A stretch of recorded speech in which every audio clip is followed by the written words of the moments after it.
Hello, welcome to the Reframing Mindset podcast. We are clear my head of the thoughts that are preventing clarity, practice my speech, among other things. Episodes range from informative knowledge to funny stories about my experiences, and in the future, maybe include interviews. So subscribe and enjoy. Episodes drop every other day.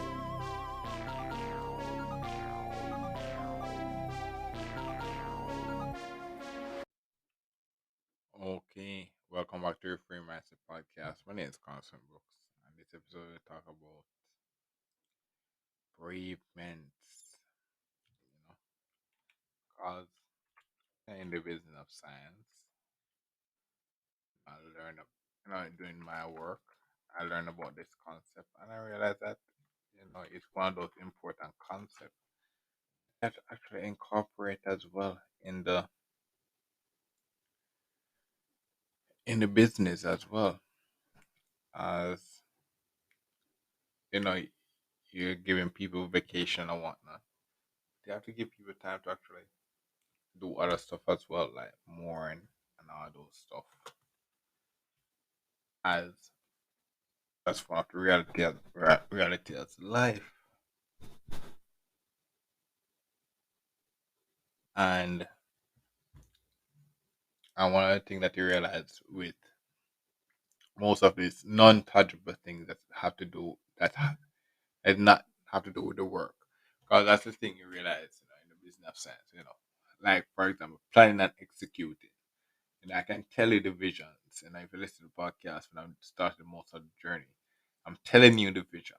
I'm telling you the vision of how things I want them to be. But most of those stuff you don't even see them happen. You don't even see them happen until you're just hearing the concept until you be like, boom. Then you have this tangible thing.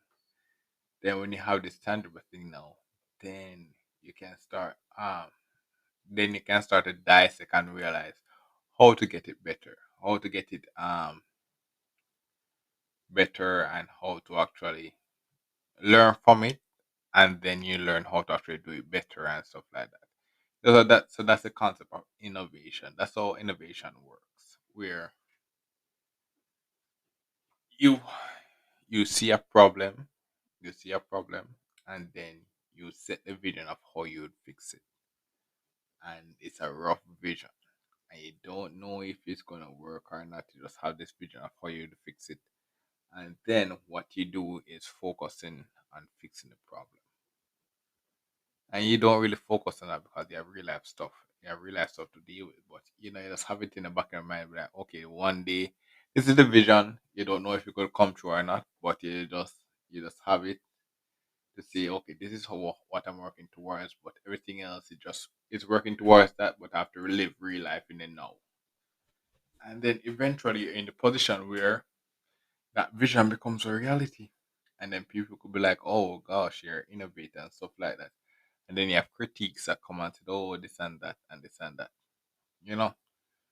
But that's they come and celebrate and stuff, but that's not the point. That's not the point why you did that. You did that just to turn the dream to reality.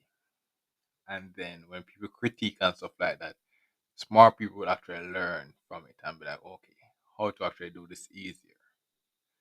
They define and then learn from the full step and how they make the dream into reality. Then they learn how to make it easier. That's for example, that's how the theory of relativity and all those stuff that Einstein did in his time came so easy to deal with now in the present, where Einstein did all these hard work, doing all this hard math and stuff like that, just to give us this simple formula E equal mc squared.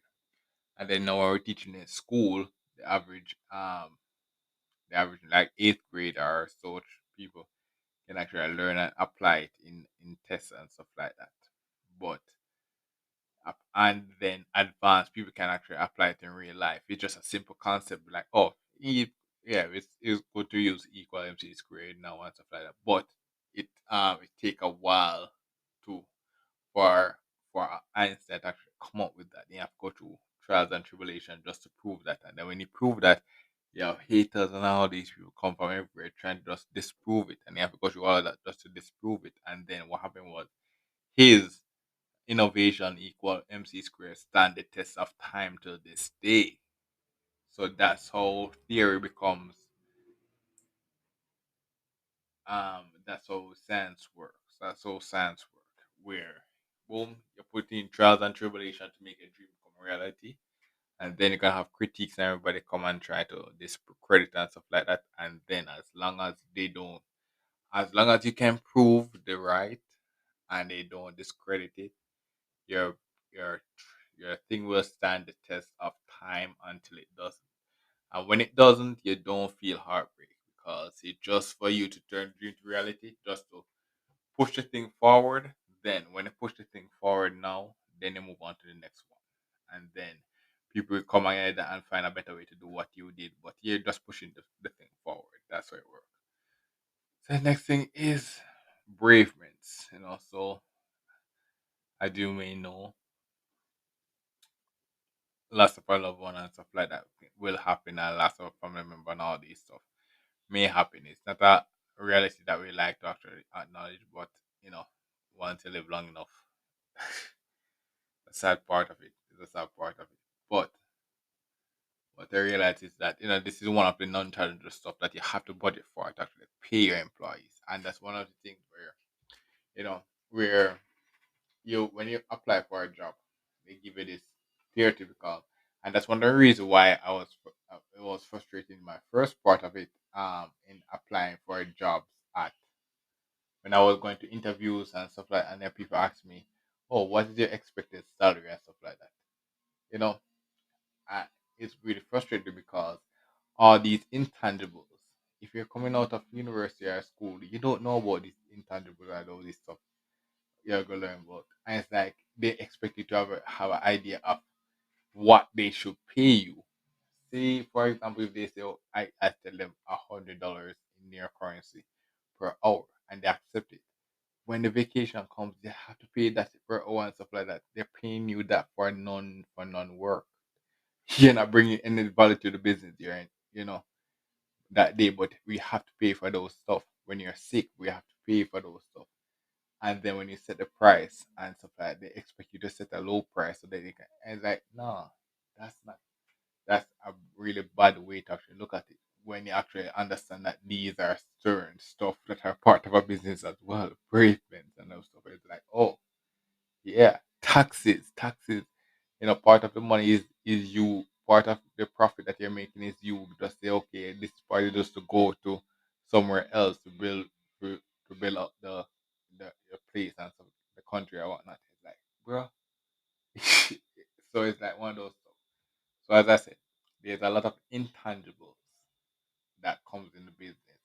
It's one thing to say, okay, you open a business and employ an employee, but just to maintain one employee for a course of a year and then multiple years is a lot. It's a lot because the normal human go through a lot of life cycle. What I realize now, and I'm just at the tip of it. I'm just at the tip of it based on looking at life in that perspective. So it's like one of those stuff where that's the next thing as well that I account for. So thank you for listening. I look forward to the next episode. Yeah. Well, this is the end of the episode. Thanks for watching and look forward for the next episode. To support this podcast, go to anchor.fm/cssb/support or become a sponsor for this episode. If you have a product that you want to have more exposure, DM me on the Instagram page, Reframing Mindset Podcast, or on Twitter at ReframingP. Either way would help. Thank you regardless for listening, and here's a preview for the next episode.